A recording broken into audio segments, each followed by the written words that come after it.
after a year. Catching COVID. And apparently 5 people did get refunds. But anyways, Big G, go ahead and share us your thoughts on Blood and Guts. So I enjoyed it. The match, it was cool. Everybody coming in at, like War Games. I liked how the Pinnacle wore all white and Inner Circle wore all black, which is cool. And I liked how the Inner Circle had prisons of from their hometowns or wherever they were from. That was pretty cool. I like that. I like, Sammy did good. I liked his spots. It was back and forth, just beating the holy hell out of each other. And then we see, Tully Blanchard had the key and unlocked the thing, and MJF crawled up, and Jericho followed like the baby face would usually do. And, I figured, Jericho would have the momentum up there, but it was MJF. And, people crapped on the ending. I mean, I thought it was okay for what it was. MJF was telling the Inner Circle, I'm going to throw him off the cage if you don't surrender. So what did the baby faces do? They're going to surrender. They're going to live. They might lose this battle, but they will win the war. And, after they surrendered, MJF was pretty much like, well, I'm still going to push him off. And the way they showed Jericho landing, I guess, was kind of off. I wish the camera angles were a little bit better. Yeah. And it looked like they were more focused on those two while everybody in the ring was just like standing there. I mean, I guess I can understand that they weren't really doing anything in the ring. They were all pretty much beaten up and bloodied, but MJF got the win, and I'm sure we'll get a match at Double or Nothing between Jericho and MJF. And I'm happy that Dr. Britt Baker, DMD, is finally getting a women's title shot. Yeah, it's a long time coming, Big G, I think, with the way they've portrayed her. I just don't understand why. Maybe Virtue you can understand or explain to me, but why do people crap over a good match and then it all comes down to the ending? Because the tradition of wrestling is you gotta take the match home. That's what most people remember when it's all said and done. Mm-hmm. With the exception of a few times, like the Shawn Michaels Razor Ramon ladder match kind of started the trend, maybe even Steamboat Savage, where you started thinking of the whole match. But the end needs to be spectacular, or you do forget a lot of it. And that's just how it is, Big G. So, Jeff Meacham, here's my problem with the ending. They used MJF used Jericho as a bargaining chip, and the other people surrendered so he wouldn't get thrown over. At what point did they not think that MJF wasn't going to throw him over anyway? They should have threw Jericho over, and he should have took the fall. Then as they're flocking around him and he's all mutilated, beat up, they surrendered because they're worried about his health. They could have actually thrown him off. He landed, then they surrendered. Am I wrong with that? Just a little technicality, like a little Vince McMahon. Like he would tweak little thing, or not McMahon, but Patterson. Little Pat Patterson thing. What do you think? Well, Aaron, correct me if I'm wrong. Chris Jericho was on the WCW roster in 1997. Yes, at Fall Brawl. I'm pretty sure he competed at Fall Brawl, did he not? Yep. So he would have been backstage when Kevin Nash threatened to have Kurt Hennig give Flair the guillotine if they didn't surrender, the Horseman. And the Horseman surrendered, and Flair got the guillotine anyway. Yep. Stupid baby faces, Aaron's favorite phrase. I mean, that's really what it comes down to. And plus, since when is Chris Jericho? And I know they're the good guys against Pinnacle, but the Inner Circle aren't exactly wearing white hats into the ring here, so they should be a little bit smarter than your average baby face. They should be kind of in the middle there as far as baby face and heel, like the tweener stuff. So that was very unfortunate they did it that way. And as people have been saying all day on social media, the finish is what counts. And AEW has had 2 monumental shows, monumental matches, where the finish came off like a fart in church. And I'm not saying it's anybody's, fault other than the booker, who, people crap on Tony, whatever. But it's very simple. They did not deliver a climactic, oh my God, finish, because it was so obvious what was going to happen. The minute MJF said, I'm going to throw him off. It's like, okay, just do it, Max, and just get over with. And then, like like you said, flock around him, and then when he's so beat up that there's nothing else you can do, then you surrender. See, Jeff, they cater to the fans that like all that action before that finish. The match was really good. Yes, it was. I mean, everybody got their shit in. They did the flops. What was the move Guevara did off the rope? The Spanish fly. Whatever that was. That part was great, but sometimes when that part of the match is so great, you're just by the ending, you're just like, oh, okay. Well, I've already seen all the good stuff. I like building. And I know people will say, oh, well, that makes the half of the match boring. Well, then it makes the last half really, really good. I don't know. I was going to say, the four of us grew up in a time where wrestling was built on the match built to the climax. Yeah. The trouble is, in 90% of AEW's matches, there's 20 climaxes before you get the actual end of the match. Yeah. So it's like, okay, we probably knew that was going to happen, but everything else is really neat to watch. Yeah. But it's like again, I agree with G. Britt Baker needs to be champion in the next pay-per-view, or there is something seriously wrong with the damn booking up there. That's I'm all about Britt Baker. I like. Hell yeah. Yeah. All right, Aaron, over to you. And you know what I noticed? Amateur hour at the AEW camera crew. Yeah. At the end, they zoomed in on Jericho, and I'm looking right like a hawk. And Jericho opened his eyes, looked up, and said, "I'm okay." I hate that. It's not Jericho's fault. Yeah, these camera people have to know that the wrestler, there's going to be a communication. Don't pan right in. You got to, and it just comes with experience. Right. But, that bothered me. Aaron, take it away. Yeah, I get what you're saying. The production could have been better. I do give AEW a little bit of a break because this was their first time doing a match like this. It's not like they've been doing years of blood and guts matches. Now, we do have a few super chats here. One from TJS. He says, people say Jericho is 50. What do you expect? And praise the match, but hate on 51-year-old Shane after he took a flat back bump in the middle of a cage. Yeah. Or they crap on the Miz Shane finish that clearly fell into padded area, but what a freaking crazy spot that was. That was visually amazing. Yeah. Well, they shot that. Well, the thing that was stupid about that was Shane McMahon being the winner of that match. But the way they shot it was really well done. And usually WWE does a really good job at the camera angles. A lot of people cited the Jeff Hardy Swanton bomb that he did through one of those platforms like around 2008 or so. And they shot it from down at the bottom, like right on the floor looking up. So you don't see the padding when they crash through it. Well, no, what's funny is one of our Twitter followers, Jesse, I forget her last name. I'm sorry, Jesse. She put a GIF up of one of the replays of the Miz Shane finish where you see, I mean, you're back far as hell, but when you see them land, you see the big pad pop up when they hit. So it's clear they're okay. But I don't care if you're, got padding under there, this thick. You're coming off a scaffolding like that. It's gonna hurt like a sumbitch when you land anyway. So. To crap on Shane, but not crap on Jericho is completely unfair and double standard. 100%. Yep. Right. And we do have a few more super chats here. Let me get to these. OG85 with a $2 super chat says AEW should work more on their endings and learn from WWE. Yeah, that's just not something really that learn will from take time. WWE. They just need to work on their endings and make them try not to make the middle of the match climatic. You want to make the ending of the match climatic. Right. They just need to find the one veteran like that was a Pat Patterson that just had that magic touch to work with guys in a match, and he could just sprinkle a little whatever on there, and the ending was going to be pretty good 9 times out of 10. Well, but virtually the problem is the veteran in that match is Chris Jericho. He should have been one of the guys to say something, but also, the other veteran, longtime veteran is Tully, and Tully's been gone so long. His, concept is not. I mean, wrestling wasn't what it was in '88. I mean, let's not kid ourselves. They didn't have that many cameras. It's hard to reshape your thing after 30 years. So,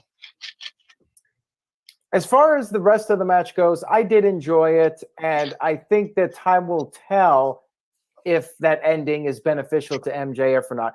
People were commenting on MJF at the end and calling him a cowardly heel and all that stuff, and I'm like, well, the idea is to try to make him a main event heel, and I do think it was the right finish. execution could have been better. I know some people thought I was too nice on the match, but I did enjoy it. I did think it was a really fun match to watch on TV. I do completely understand the criticisms of it, though.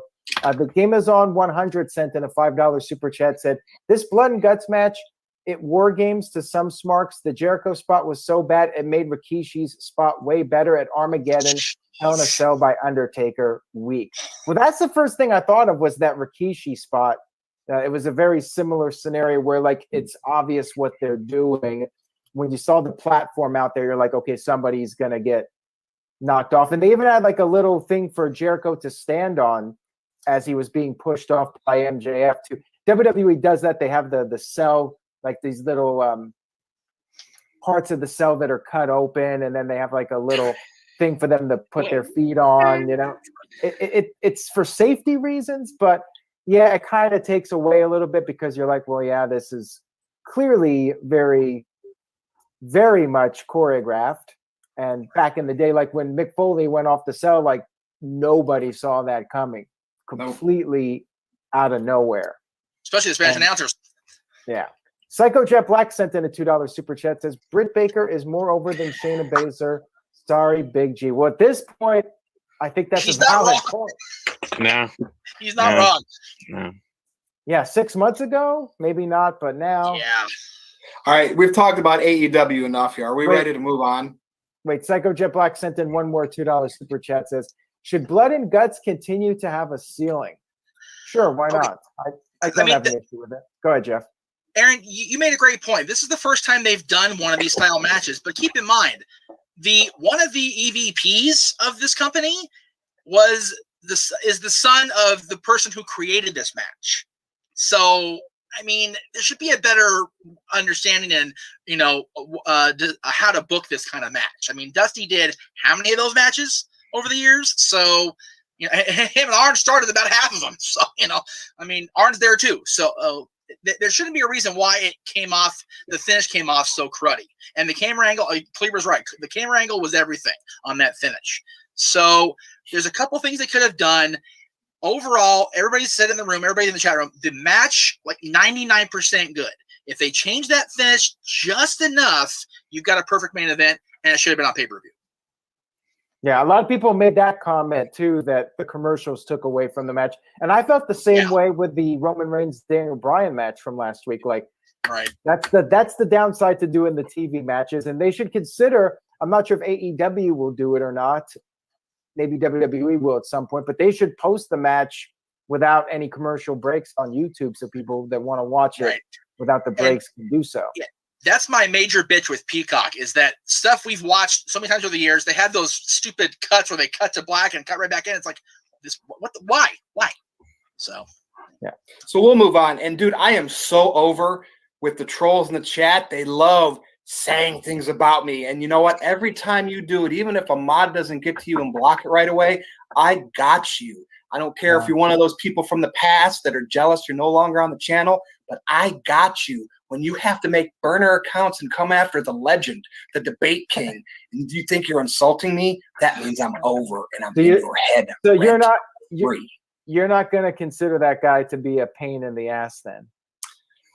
Maybe not, but you know what though? I'm on NoDQ and you're not. Okay, anyway. I miss you guys. I love you guys. Anyway, you got to have fun with stuff like that. So speaking of the Blood and Guts, right, gimmick matches, we're going to go over to WWE here. And they have overexposed gimmick matches, obviously, over the years with all the pay-per-views that they have. So what gimmick match concept do you think should be gone? No more. And we're specifically talking about WWE here. And which one do you still enjoy? So it's pretty broad here, but I'm interested in what everybody says. Plus, I'm reading the chat, obviously.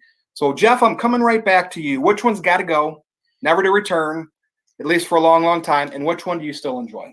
Okay, what's got to go is War Games, because their version of War Games is garbage. Aaron, you heard what I said. Aaron, you and I were live for a War Games that WWE put on. Great. But it's not War Games. Don't call it War Games. Call it anything else you want to call it. Don't call it what it's not. It's not War Games. Huh? Guts and Blood. Fine, guts and butt. WWE butts and gut. And you know what? Have a little bit of freaking sensitivity, Vince, for God's sakes, you crazy old coot. And let AEW use the War Games match name. Fine. Just switch the names up. I'm good to go. So if we're not taking out War Games, WWE's version of War Games, I honestly think at this point, stipulation-wise, Last Man Standing is kind of played out because you can't really do Last Man Standing WWE's way, because Last Man Standing is like Foley and Rock, where you would knock each other in the head and you're both done. That was one of the better matches they've ever done, Last Man Standing wise. The other question was, which one should we bring back, or which one should we keep, or which one do you still enjoy? Do I still enjoy? Oh God, I enjoy. Punjabi Prison. Yeah, no, definitely not that crap. You know what? Let me reverse course. Take out Hell in a Cell or Elimination Chamber, because they're both not what they were. They're both freaking designed to sell through Mattel as play places. So neither one of those should be around anymore. If you're gonna bring back the old chamber, the old cell, I'm on it. Go for it.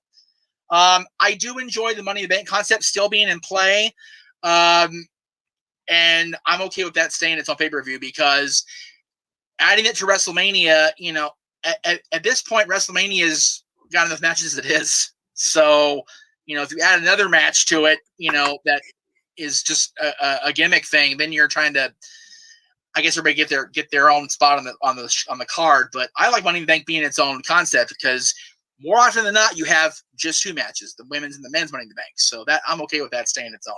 But the gotta goes Hell in a Cell and Chamber for sure. Okay. Big G. I'm not going to say the one I still enjoy yet, but I will say the one that needs to go. And it's one of the ones Jeff said, Elimination Chamber. Because I don't want any match. I know there's two brands, and I know there's two major titles. I want the Royal Rumble to mean more.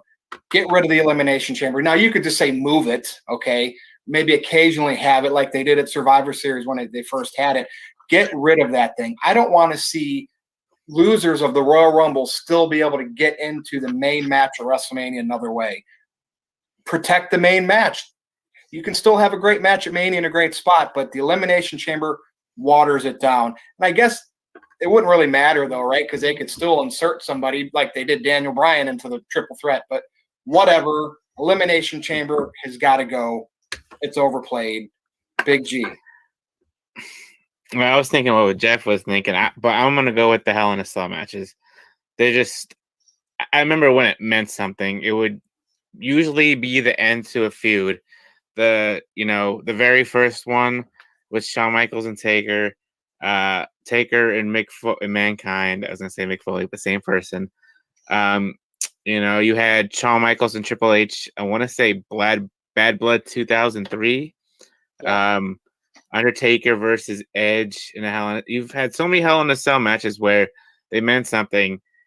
And then 2010, let's make it a yearly tradition thing, you know? Let's have one every single year. And some of them have been great the past couple years. I enjoyed Roman Reigns versus I think it was Rusev back a couple years ago, you know. But, you know, keep those I would say keep it, but just make it to where it's, like you said, Virtue earlier, you know, once in a while with the Elimination Chamber. As far as a match that I still enjoy, the ladder matches. I enjoy the ladder matches still, you know, they always... Even with that slow crawl that we know. I mean, I know they do that's been going on since cage matches, right? Yeah. Slow crawl. I mean, the slow crawling, that's just to, like, make us think, oh my God, they got to really work their way up. When in fact, all they got to do is go dun dun dun dun dun. Well, yeah. What happened to adrenaline? So, I still enjoy the ladder matches. So get rid of the Hell in a Cell and enjoy the ladder matches. All right. Thank you for your input. Over to you, Aaron. All right, we do have a $2 super chat from Psycho Jet Black. Says Fiend versus Rollins killed Hell in a Cell for me. Yeah, I've heard that from quite a few people. I will agree with that, because not only was it the stupid red color Hell in a Cell, but the arena was red because the Fiend was out there. It was a double. Like, what the hell? It was so gimmicky. It's terrible. Yeah. I agree with you, Jeff. Now, there's not necessarily a stipulation match that I would like to see done away with. I'm thinking maybe the beat the clock match, because I just think it's lazy writing, or the gauntlet matches that they do where they just have all the guys go out there to fill up an hour of TV time. And the last one was actually good with Nakamura, but then they did nothing with him. I just feel those are done more often than not to fill TV time. So beat the clock and the gauntlet matches I would do away with. I actually like Hell in a Cell, and I mean, I've always liked Hell in a Cell, and I still do. Same thing with Money in the Bank. I think the issue with those is you got to get rid of the themed pay-per-views and have those matches take place when there's a good storyline reason to have those matches. And I would also consider bringing back the King of the Ring pay-per-view in June. Winner gets the WWE title match at SummerSlam, and then bring back Cyber Sunday. Since you have the WWE Network now for $9.99, there's really no need to not do the Cyber Sunday pay-per-views. People are going to pay $9.99 or $5 on Peacock now. You might as well have it brought back, since so many people now, compared to even 10 years ago, are using Facebook and Twitter, and you can have all that fan participation on the internet. I want to see Cyber Sunday brought back, and I want to see King of the Ring brought back. And are there any other ones that they do on Raw a lot that are just like TV time fillers, like gimmicky matches that I did not mention? You nailed the ones like that are the ones out. And King of the Ring concept was my honorable mention. Yeah. I just, and I'm going back to thinking like Owen Hart and Bret Hart, like, they were really, it was really well done then. And now it's like throwaway TV. They don't even do it pay-per-view anymore. But let me ask this question. This may be the stupidest question I've ever asked. Okay. So what is the difference between a no disqualification match, a no holds barred match, and a street fight? Different names. I think in a no DQ match you can actually be counted out, but don't quote me on that. Well, I know a street fight, they usually say you have to finish in the ring. Yeah. No holds barred, that means any damn thing goes. Yeah. A no disqualification match, Aaron might be right about there's a count out thing, but I don't remember where I heard this, but a long time ago I heard that count outs fall under the disqualification rule in the official wrestling rule book. I was just curious because like they all seem very, very familiar.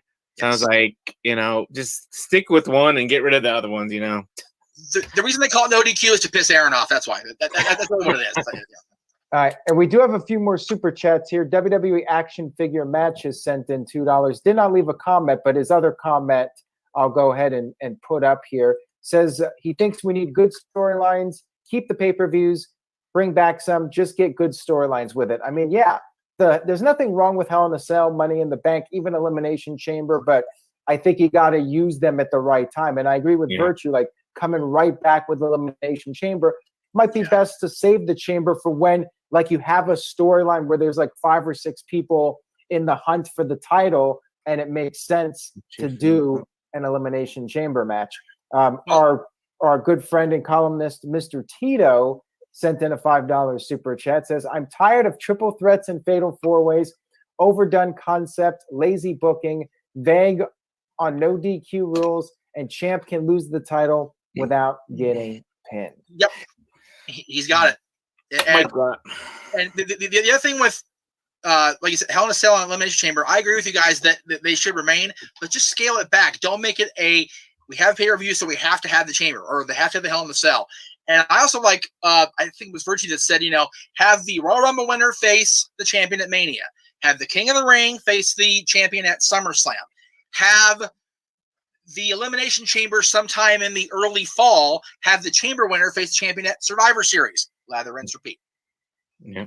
You know what I still enjoy? I mean, we don't see him that often, but the Iron Man match. I really do. Yeah. Now, you could say 30-minute for the women, 60-minute for the men. Just an Iron Man match in general.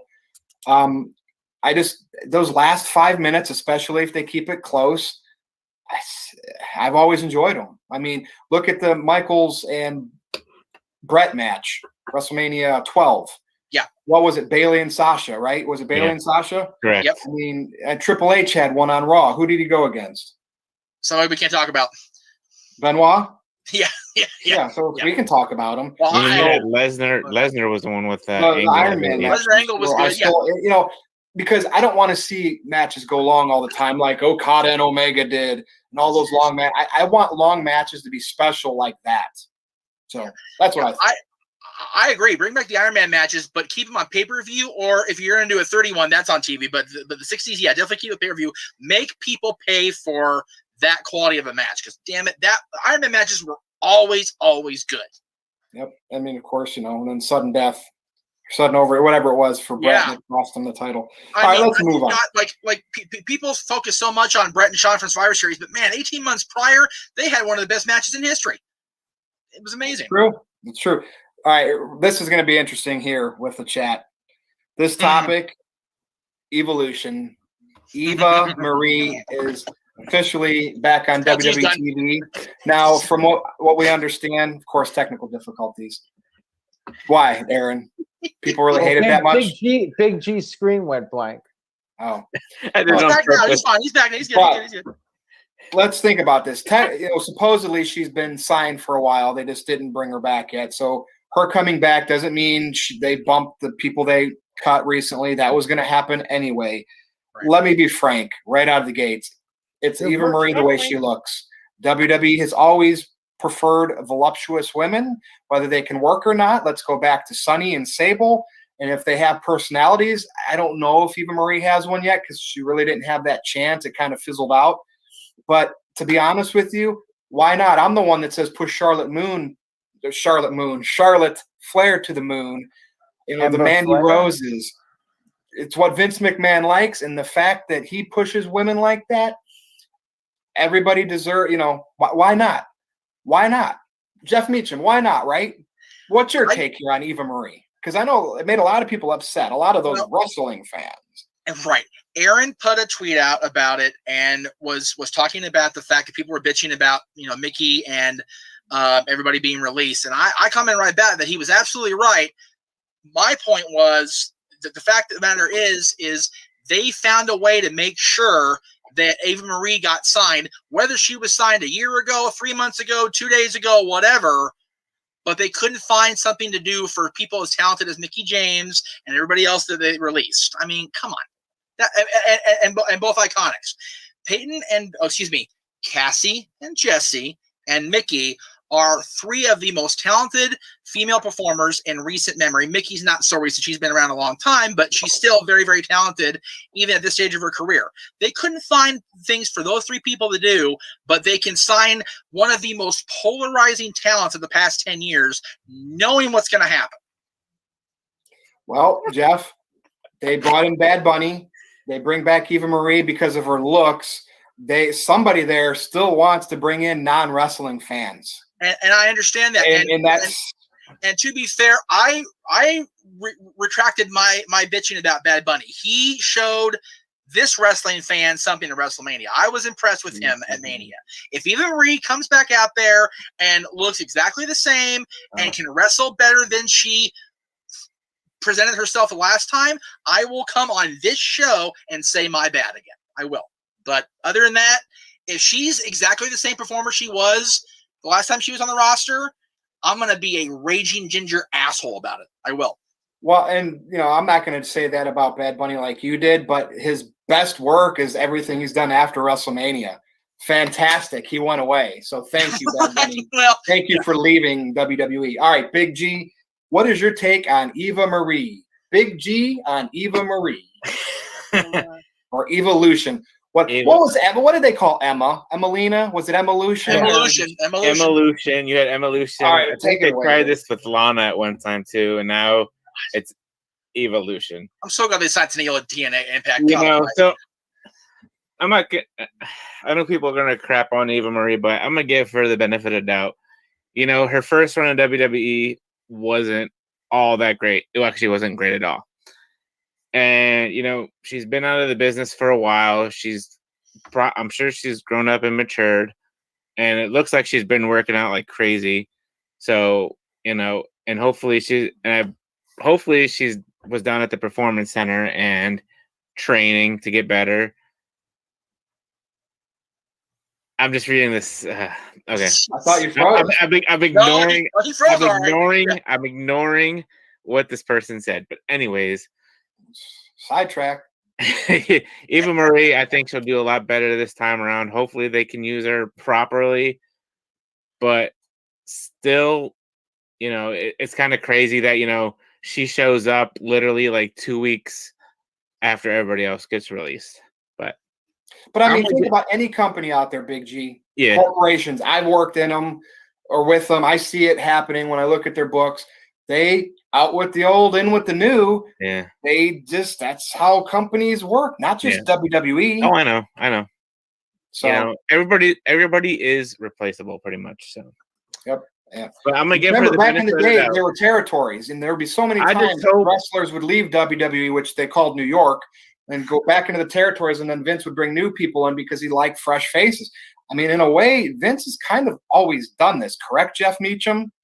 He has, but it's the times are different now, and I don't mind anybody new coming in, and like everybody said, it's been 4 years or whatever since she was gone. So yes, give her a fair chance. I'm not saying she doesn't deserve an opportunity to show that she's improved, whether PC or whatever. My issue is they made sure they had a roster spot for her, but people like Chelsea Green, Mickie James, and the former Iconics, they can't give them time of day. They break up the two Iconics and then put them back in tag team storylines. Like, what the actual hell was the point of that? It was stupid. Yeah, it's WWE. Now, that's WWE for you. If Eva Marie comes in and tries to mess with Charlotte, then I'm going to be pissed. Try to take Charlotte's spotlight because that's my new girl. That's my new Roman Reigns. Now that everybody loves Roman Reigns because he's a heel, and Charlotte's a heel too, but she's got that. She's the new Roman. They just hate her. Fans hate her. She can't work in the ring. She botches. Her promos are bad. That's why I love Charlotte, because everybody hates her. I ain't afraid to admit that. Aaron, over to you. Well, I say give Eva Marie a chance. Like I said on Monday, she's been at the Performance Center for several months. She might be better. She might be improved. Maybe not, but time will tell. We'll see if there's a new Eva Marie in the works or if it's just the same old, in which case it'll probably fizzle out relatively soon. Jeff Meacham. Aaron, can you please post Sean Garner's comment for me on the main screen? If I may request. Was it a super chat? No, the other one. The one about Morgan. I thought I had it up already. Oh, you may have. I didn't see it. I was looking over here. I'm sorry. I was looking on my screen. Yeah. So, Liv Morgan's been with the company now for how long? Ruby gets hurt. Sarah gets released. And Liv Morgan's sitting here in friggin' limbo. Why are we talking about her not getting used properly? That's a very good point. Yeah. Psycho Jet Black sent in a $2 super chat, says, imagine Eva Marie wrestling like Brock Lesnar. Imagine that. Here's my money. I can't respond. Yeah. If she does that, she's money. Seriously. If she's an NCAA champion, take my money, Vince, please. All right. All right. So I think the jury is out, and you know what? If she gets heat, maybe it'll work out. Let's just wait and see. Well, it's like Richie said, people hate on Charlotte because it's the cool thing to do now. So Psycho Jet Black with a $2 super chat says, Eva-lution is a mystery that Big G loves to see. And by the way, that other comment earlier was from Tic Tat Tat saying that maybe Shayna Baszler will do the job for Eva Marie. Like, I got distracted. So I was like, happening at this point. And WWE Action Figures Match has sent in a $2 super chat. What do you think about AEW? I like it. I'm an AEW fan. Virtue is not as much of one. I'd say he's. I was. To the show. I was. First 3 months before Tony Khan was public with booking it, when I didn't know he was involved. Maybe it was all the EVPs that did those first few months. And I know it wasn't perfect, but I enjoyed those first 3, 4, 5 months when Jericho was champion. Ever since Tony Khan opened up the forbidden door, I cannot stand a lot of the things. There's still some things I enjoy. You're not excited about Eugene Nagata coming to AEW next week? But I don't know. He just something about. Is that for real? Yeah. Yeah, it's John Moxley versus Eugene Nagata next week. So, Aaron, any other things you want to add about Eva Marie before we move on? Jeff is like, what the hell's going on here? Plus, I think you might have a super chat or two still left. Yeah, there's one here from Dr. NXT Scorpio with a $5 super chat. Says, a soul for a soul, WWE gave up Mickie James and a few other talents for Eva Marie, though I am willing to at least give her a chance. Again, they brought back Mickie James last year. Or not Mickie James, Eva Marie last year. And they signed her last year. Yeah, signed her last year. And she's been at the PC for several months. And as far as Eugene Nagata, they were talking about how old he was at Wrestle Kingdom in January. What the? Oh my! Oh, go ahead. I'm sorry. What? You're not a Eugene Nagata fan, Jeff? If Eugene Nagata had been feuding with the NWO 25 years ago, maybe. Jesus Christ! He feuded with them? Either over in Japan, yeah. Oh yeah, that's right. They had the NWO, Chono, Muda, the Tenzan. Yeah. All right. So we Big G did not give his thoughts on AEW though. He's happy to be here. So. AEW. Oh, you mean from the super chat? Yeah. Are you a Tony Khan mark, Big G? No, I enjoy it. I wouldn't say I'm a fan. I enjoy it. I enjoy it. Like I enjoy JR on commentary. I mean, because I know a lot of people don't. There's things I like about AEW, but there's a lot the last year and a half I just can't stand. Right. Psycho Jet Black sent in a $2 super chat. Says, I thought you were talking about Eugene from WWE. No, UG. Damn. UG. That would be an interesting team. Eugene and Eugene Nagata. Don't put that in the universe. Don't do that. Stop that. Stop that. Well, it's out there now. With Bart. Are we moving on the topic, Aaron? Or are you doing these other super chats? No, we're ready to move on. All right. Roman Reigns has a new theme. Oh. I'm happy because it, like Aaron mentioned on social media, it has that, final boss in a video game vibe, mob boss vibe. Like any theme, it takes a while to get used to. It's not Jim Johnston doing it, right? So it's not going to connect with me like the great themes of the past. Right. But it's sad, too, because that Shield theme represented the Shield. Roman took it, and I know that pissed a lot of fans off. That was all part of the John Cena 2.0, the Roman hate. But when you heard that Shield music, you were just ready to boo Roman Reigns. And that was part of that magic. But I get it. He's finally – the handcuffs have been off. I've been clamoring that for years. And what I said is if Roman Reigns was able to do his thing, a lot of people would turn their heads. And that's exactly what happened. Okay. I'm glad people are liking Roman Reigns now. And he needs to have this new theme song. I'm probably going to blast it in my car on the way to work every day as I hear it more and more and more. But I am sad to hear the old one go, but we know how that happens. There's reasons for it. Jeff, Roman Reigns has new entrance music, 2021. I'm glad Roman Reigns is sticking with this because I was sure they were going to reverse course sooner than now. Like I thought sure they were going to backtrack. But the thing is, so many of us were itching for him to do something different. And when they did it, we were all like, oh cool, great.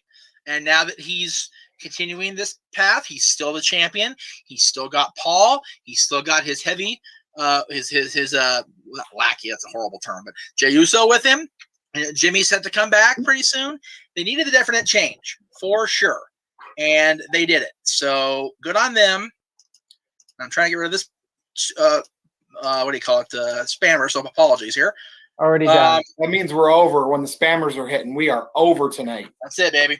So I'm happy they did it. Like you said, it has a final boss feel, which I love. I love that it's like you're going through the various stages, and here you are. You're it's Bowser time. When you're up against Roman Reigns, you're up against the guy. That's dude, and he's getting pyro on SmackDown, not a pay-per-view, not WrestleMania. Dude, love it. I love every bit of that.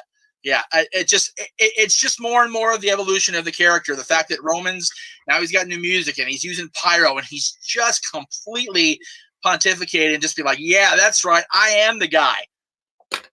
I was the guy 5 years ago, but you didn't want to believe it. You didn't believe that Vince was behind me, and you hated me because the fans knew Vince was. What the hell?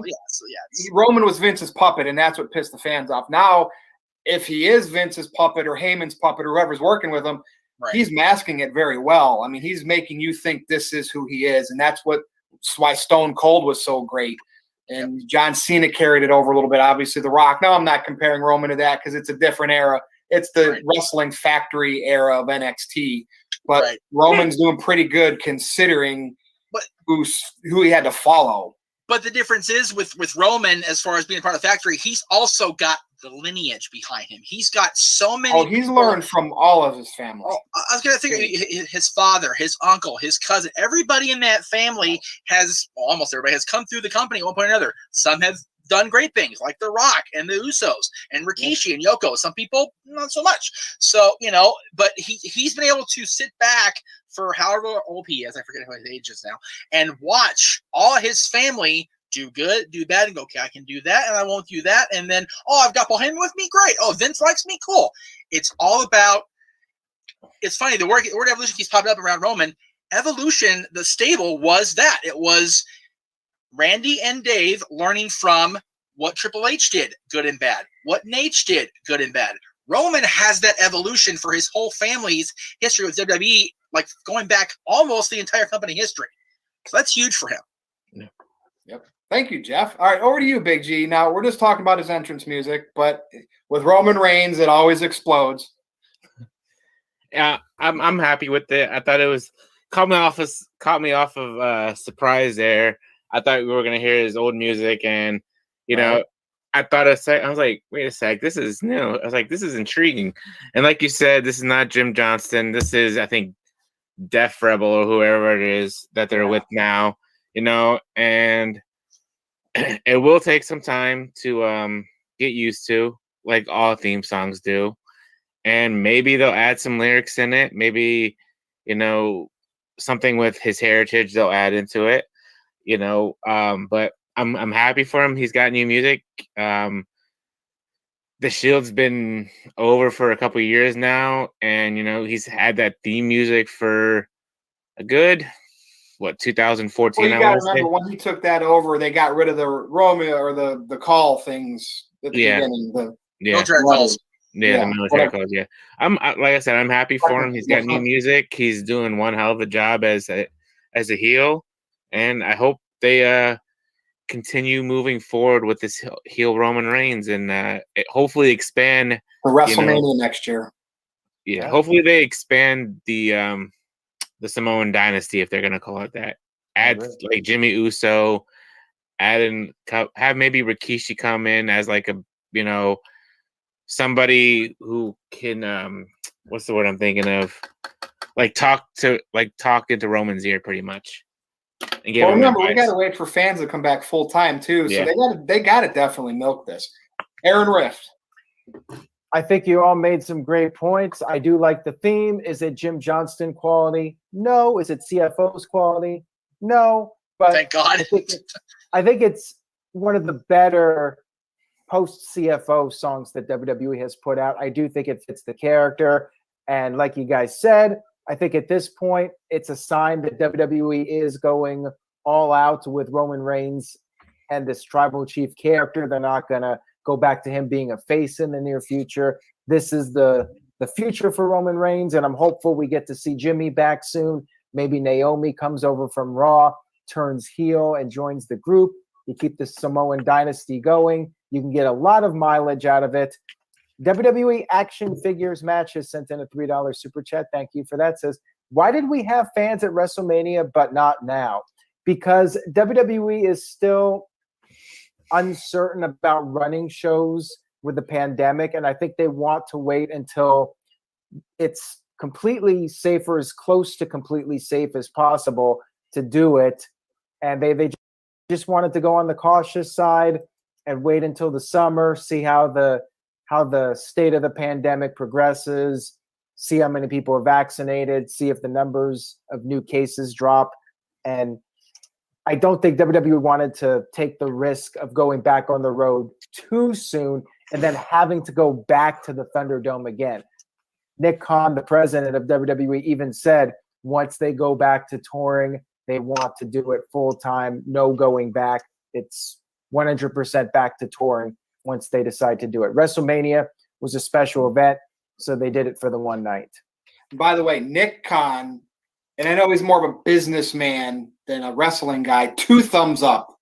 Okay. Tony Khan, 2 thumbs down. Just so I did. And no relation whatsoever. No relation.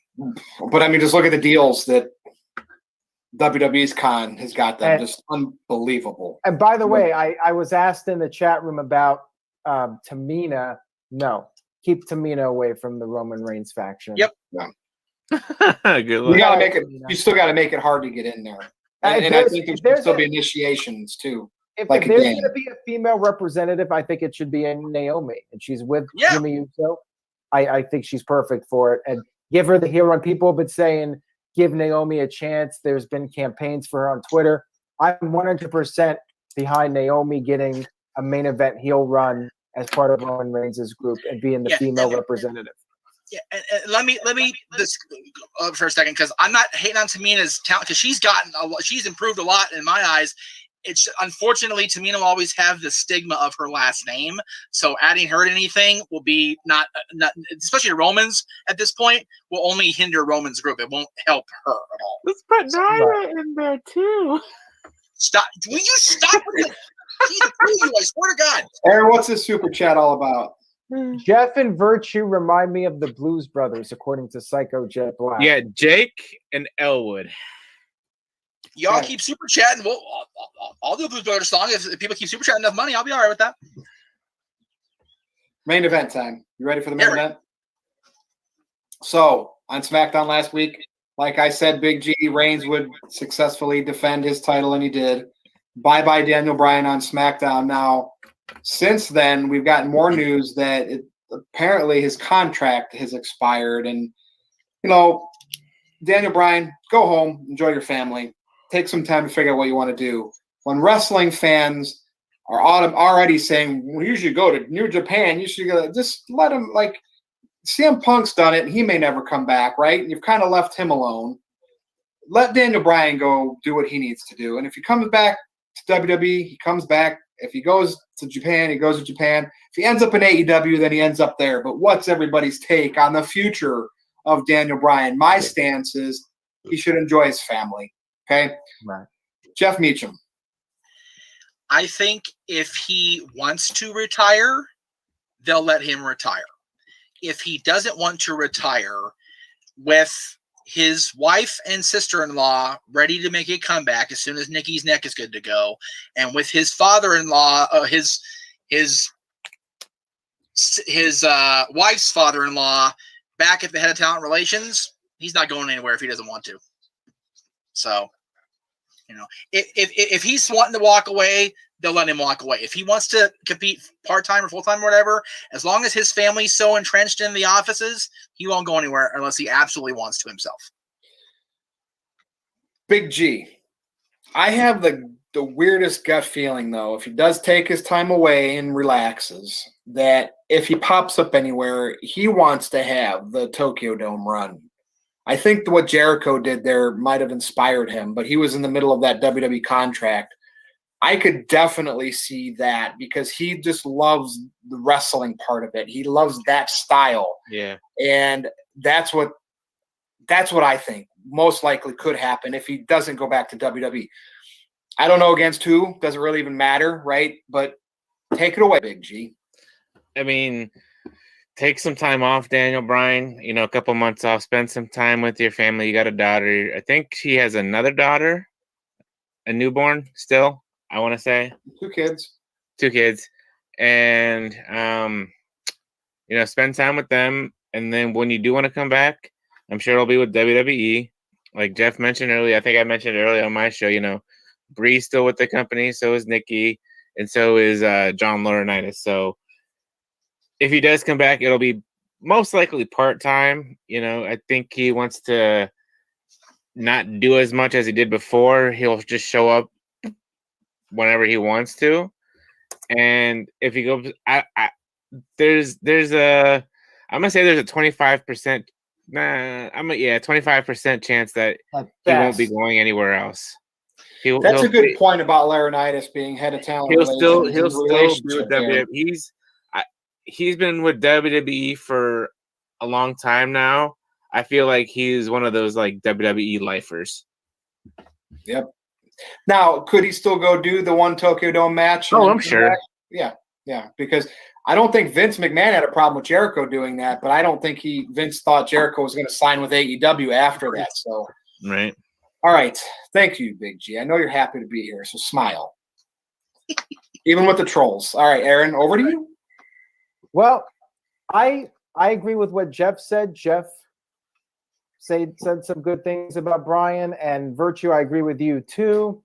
I think Bryan should spend some time with his family and look at his options and see who makes him the best offer. And the best offer might not even be financial. It might be opponents and a long-term plan for him. Maybe he just wants to do something short-term, though. Nobody really knows except for Daniel Bryan. I think only Daniel Bryan can answer the question as to what is best for Daniel Bryan. But yeah, I think Daniel Bryan should do what's best for Daniel Bryan.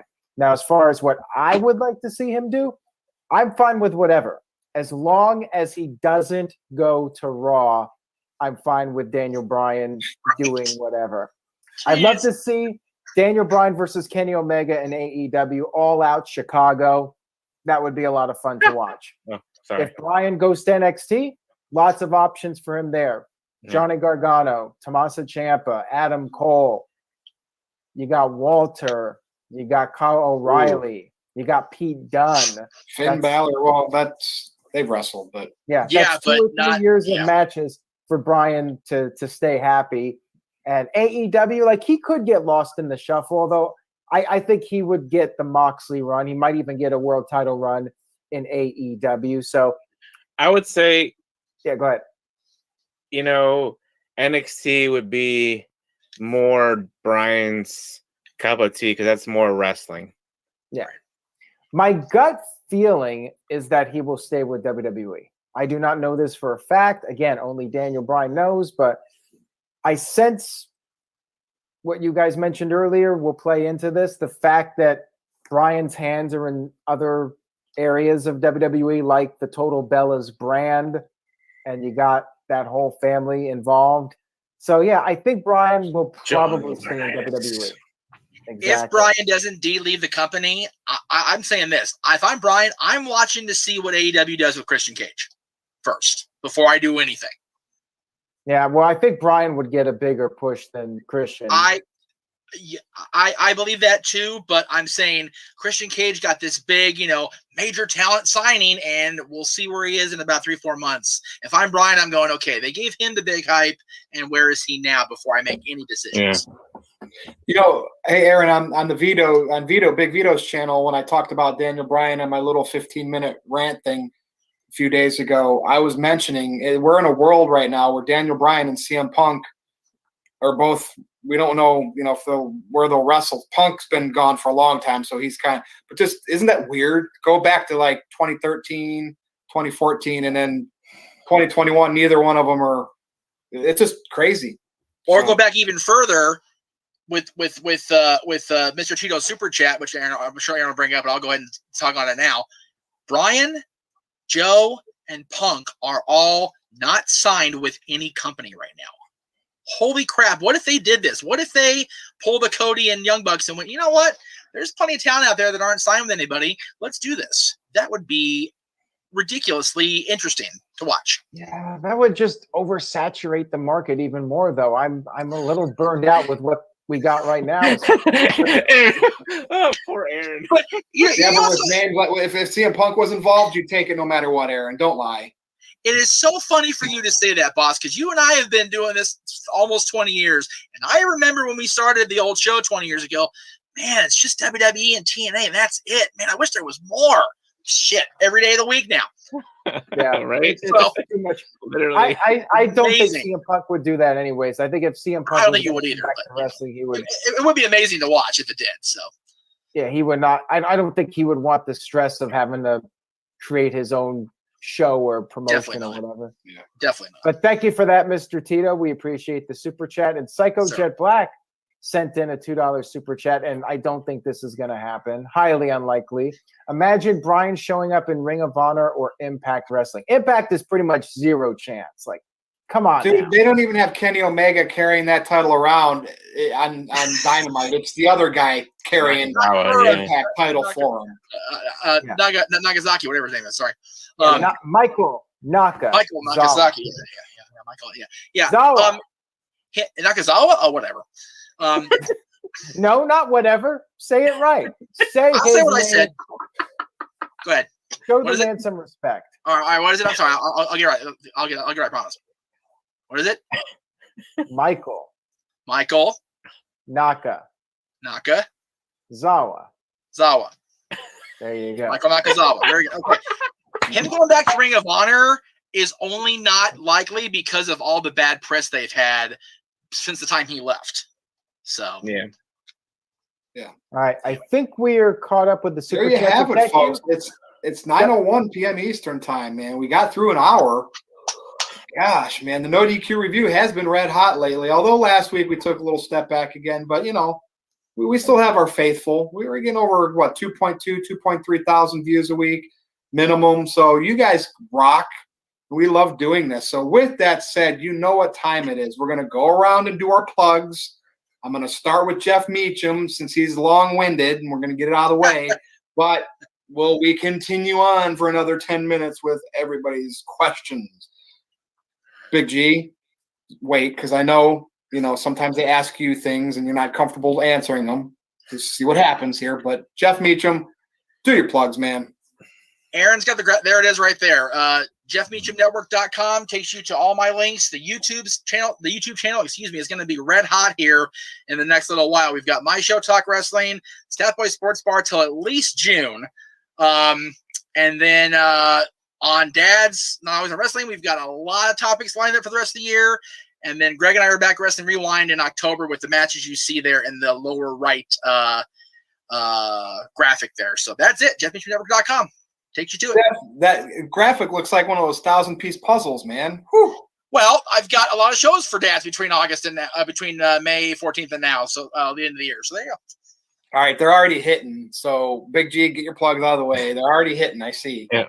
NoDQ.com/BigBallerG takes you to my Twitter page, and on there you'll find my link to my YouTube channel where you will see the Gridiron Grapple every Thursday at 5 p.m. And also follow me at BigBallerG1988 on TikTok. Thanks. All right. And you see, I'm in this mode right now because it's Aaron's turn and he's already got like half a dozen. All right, so we're officially now in NoDQ review after dark, which is after everybody does their plugs. My sunburn's feeling. I don't think Jeff's been on when we had these. He might have been. It's like a train. The train all of a sudden derails, and there's chaos, fire, possibly casualties. Just read one of them. Get to it. Oh, he's got them. All right. First one comes from a longtime viewer of the channel, Walter Cruz, with $5. Thank you, Walter. Says WWE should do a deal with ROH and have Daniel Bryan win all of the belts. Whoops, Vince. Titles. Jeff, I know you used to complain about the name Daniel Bryan being Bryan Danielson's slave name. That's your exact quote. So what do you think about Bryan Danielson possibly working with Ring of Honor and winning all of the titles? As I said earlier, Bryan won't go back to Ring of Honor with all the between the bad press they had with the Feinstein thing back in the day and the recent stuff with Marty. He ain't going back there. No way. Nope. And I know it's nostalgia and Bryan had his roots there, but no. Right. Ring of Honor was just not anywhere close to what it was. Ring of Honor wasn't Bryan left that company 10 years ago. So, okay, next. And Mr. Tito, NoDQ columnist. Is he the best columnist, though? Yep. It'd be nice if we had a debate, but yeah. Anyways, Mr. Tito says, reminder for Jeff Meacham, the LA Kings only have 2 Stanley Cups. Pittsburgh Penguins have 5. Penguins greater than Kings. Jeff Meacham. And I'll remember that when I go into the Staples Center Saturday for the first time in 425 days. I am so excited. Did Wayne Gretzky ever play for the Penguins, though? No. What's that? Did Wayne Gretzky ever play for the Penguins, though? Yeah. No. Did the greatest scorer in the game ever play for the Penguins? No. Did the greatest left winger of all time play for the Penguins? No. Well, they had their great players, though, like Lemieux. Oh, shit, he did. I forgot. Robitaille was a Penguin. I'm sorry. Thank you, Dad. My bad. Ooh, busted. Busted. Thank you, Dad. Next. And thanks to Bret Hart, I know who Wayne Gretzky is. So thank you, Bret. There you go. Psycho Jet Black sent in a $2 super chat. All right, here we go. All right, Jeff, I know you're really itching for this one. Psycho Jet Black says the top 5 Brock Lesnar matches of all time. All right, I'll start. This is for Big G, I thought. Wait a minute. I'll start with this. I'll start with this one. Okay, so CM Punk, SummerSlam. Jeff, you were there for that one, right? Or were you not at that one? 13, I was actually down at Hooters waiting for you guys to show up. Okay, that was maybe my favorite Brock Lesnar match. That was love a good that match. Yes. Yep. Big G, go ahead and give us some. All right, never mind. His shut up. His first match against The Rock, or his SummerSlam match against The Rock. That is a really good one. That's a really good one. The match with Angle, the Iron Man match, was a really good one. The triple. We were asked John Cena favorite, right? Rollins. Yeah. Yeah, that one with John Cena and Seth Rollins at the 2015 Royal Rumble was really good. And that SummerSlam 4-way with Reigns, Strowman, and Samoa Joe, and the match with Joe, the singles match, I really enjoyed as well. So there you go. That's like 5 or 6. The one I enjoyed the most, and is, get ready, crap on me, when he ended Kofi Mania in what, 3 seconds? I was there. Jeff was there too. We were there. Yep. Because, like, we're talking about Daniel Bryan tonight, and Daniel Bryan had to put Kofi Mania over at Mania, right? Just because the timing was there. But that killed one of the best heel runs in recent memory of Daniel Bryan, and he was never the same since when he was the Planet's champion. So that's why I really enjoyed Lesnar ending Kofi Mania. All right. It's amazing that I was in the building for 2 of the most god-awful moments in Brock Lesnar's history, as far as he destroyed Kofi Mania and what had killed Daniel Bryan, and then of course that match with John at SummerSlam. Oh my God, it was horrible. No, wait a minute. The match with Daniel Bryan was the 2018 Survivor Series. We were at that too. Yeah, that's true. We were at that one. God, we've actually seen some pretty decent Brock Lesnar stuff in person, boss. No, we have, and I was also at 31 with Roman Reigns, and then Seth. I wasn't there, obviously. You guys were there without me because you suck. It's okay. And speaking of Seth Rollins, WWE action figure matches sent in a $2 super chat. Says, who's better, Seth or Randy? And I guess he means Randy Orton and not Randy Savage. That would not make any sense. Well, that's the way people crapped on Savage on Sunday. Wouldn't be surprised if he meant Randy Savage. He's in the talk of the town too. I mean, there's so much criteria there. I'd probably go with Randy Orton, but I think Rollins is more athletic. And as far as promos go, I mean, they both had some hits and misses. But I think overall longevity, I mean, Seth Rollins, if he has another good 10 years, he might be at Randy's level. But right now, I think I got to go with the Viper, Randy Orton. What about you, Jeff? I agree wholeheartedly. Randy is everything that Ric Flair said about him in Gimmick. He's the best around right now, period. All right, Big G. Yeah. And Orton. Next, there's a lot of them here, Aaron. Okay. This is like the speed round. Dr. NXT Scorpio with a $5 super chat says, buy or rent. Undertaker versus Shawn Michaels from Mania 26 or Rock versus Austin Mania 19. Okay, I'll start with this one. I got to go with the WrestleMania 19. I would buy Undertaker versus Shawn Michaels 25. 26 was great too, but 25 was better. Austin and Rock was my favorite of the 3. Austin versus Austin. Well, Austin versus Austin. Yeah, it's all good. You're good. A Steve Austin versus Rock match is a Austin match, and I got to go with that 3rd Austin match. All right, that's right. Virtue. Taker versus HBK, even though it was their second one, but I'd buy it. All right, and Big G? I'm so confused. You're like Mr. Tally. You have no idea what's going on. I have no idea what's going on. Right. Okay. I would buy Rock versus Austin Mania 19. Okay, simple, easy peasy. Next. Yeah. All right. Psycho Jet Black sent in a $2 super chat. Says, "Who's the better wrestler, CM Punk or Edge?" I would say Edge. Edge. Yeah, I agreed. Yep. I'm biased. CM Punk. Better there you go. promo. He's a lot better wrestler. He's a way better wrestler than Edge. Way. All right. All right, next. Well, I was kind of hoping Virtue would elaborate on that, but He did. I guess we got to get through these. Mr. Tito with the $2 super chat says, "How many cups did Wayne win with the Kings?" Jeff, is that allowed on this channel? I don't care. Throw me out if you have to. You know what? One guy does not win a Stanley Cup. And I don't care what you say, Mr. Tito. It wasn't just because they had Lemieux and Yager, and it wasn't just because Sidney was there. They had a full supporting system behind them. And who did Wayne win his Stanley Cups with? The Oilers in Edmonton in the early to mid 80s. All right. And Psycho Jet Black sent in a $2 super chat. He's the real culprit tonight. Right. He says, "Your favorite Jeff Meacham moments and rants." Oh, Well, boy.